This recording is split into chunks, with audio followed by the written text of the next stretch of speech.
As the Apostle Paul in his letter to the called out ones at Ephesus, he wrote and said that we don't wrestle with flesh and blood, but against principalities and powers and wickedness in high places. I mean, we need to understand what he's saying.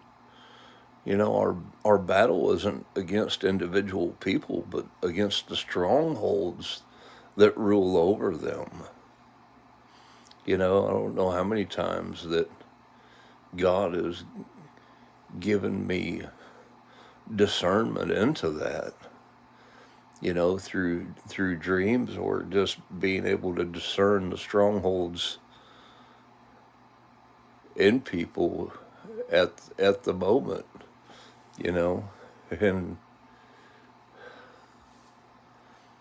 we just need to be able to recognize that. I mean, this is what Paul was saying,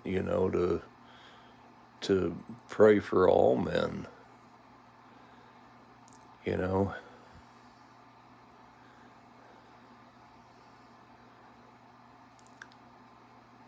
I mean, and people have gotten away from praying in the spirit. They're trying to make it in the natural instead of in the supernatural. They're just walking as mere men.